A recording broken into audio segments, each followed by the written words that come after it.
Hi, I'm Dave Worzel, and you're watching PHTV4, and today we are at Lake Katherine. They've got a special event going on. I'm looking at a lot of plants on sale behind me, and we're talking with Chief Naturalist and Director of Lake Katherine Nature Center, Gareth Blakesley. Gareth, thank you for stowed you away from the table for a minute, so I'm going to keep you short here, but talk to me, what is the sale that's going on today? So today we have a native plant sale going on, and we do this once a year, and it's important for us as a nature center to kind of encourage native plants because of all the benefits that they offer to the landscape and everything else. So it sounds like it's part of an educational thing, make public aware of the importance of them, and then offer the service of here are native plants.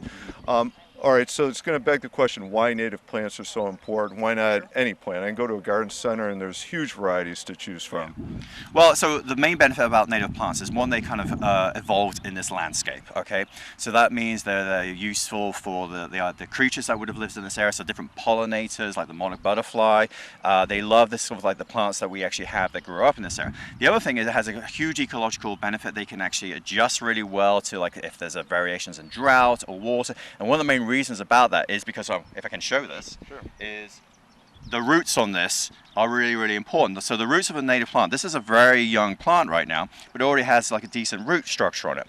A lot of grass, if you put it in the ground, does not have that root structure. So if you take, say, a turf grass, it has roots about that long, and that's as long as it's going to get. You have a drought come through, it doesn't do so well, you have to keep watering. You plant some of this stuff, the roots go down sometimes 12 feet, depending on the species, so they can accommodate all the different kind of variations with like climates, especially with climate change shift as well. They're going to adapt better for that. And it also means that they also have a better ecological merit. So a lot of the time when you have, say, like ornamental plants, they didn't evolve in this environment. Some of them can be invasive, some of them can be weedy, and a lot of the pollinators don't actually know them necessarily as a plant to go to. Some of them do, but for the most part that's not the case. So we chose these plants. These plants are from Possibility Place Nursery, and partly because they do great kind of stock, but they only do native plants. So if you go to like the big box stores, for example, a lot of times they'll have varietals of native plants, but they've been messed with, and so sometimes those pollinators don't know that they're the ones to actually go to. So it's really important to get wild type, locally sourced native plants for all those benefits I mentioned. Okay, and when you talk about the pollinators, now you're kind of even tipping further into the entire ecosystem, the role of the pollinator in the ecosystem and giving them the plants they need to thrive. All right, then a couple other questions. So we want to get the native plants, a lot of great reasons to do it. Soil, water, can we plant them now? Are there certain times of year they're better to plant others? Yeah. So a lot of times planting now is great because springtime is good. These are almost all perennials, so they can go in kind of like from now into the summer a little bit, only if you can water them in the summer. Spring's great because you still have the water content in the soil.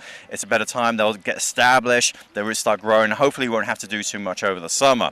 Fall's another good time to plant perennials as well, or the native perennials as well, because the roots may still be growing even if the top part of the plant actually isn't growing any longer. The roots still may be getting established, but you've got to kind of plant them really well so you don't get that soil heave with the frost. So you can plant in summer, but it's a little stressful for them. You can't plant in winter. When you're talking about soil conditions, a lot of our native plants, depending on their ecotype, where they came from originally, will do well in different situations. So if you have a plant that grew up in, say, an oak savanna, it has a bit of shade that it's used to. So we have some shadier plants like columbine and that kind of stuff. That's really great for that, or some of the sedges. If we have a wetter area, then we can actually have things that are kind of grew up in more of a marshland or something that's like a wet prairie. So they'll be able to adjust to those kind of conditions. Or if you have a slightly dry area, there's also plants for that, for full sun, which is basically dry prairie species that will do well. And then again, there's flowering plants in each one of these environments, or different types of ground covers in each one of these environments that you can actually utilize. You know, I heard somebody ask just recently about, or you know, they want to plant a variety of plants, and then Sophie said, well, what's your soil like? Right. And it raises the issue because if your soil is naturally dry, well, there is a plant for it. You can water it, but maybe not, you know, take advantage of that environment, put the right plant in it, right? Yeah. All right, and then the last question, and this is a lot of great information, but let's say somebody wants to get more information. Where can they go? What's the easiest, best way? I'm sure at Lake Catherine, other sources. We have information on our website. We do have a kind of a whole resource page on that, but we also have things like the Wild Ones and Wild Things. They do a lot of different things. Chicago Wilderness.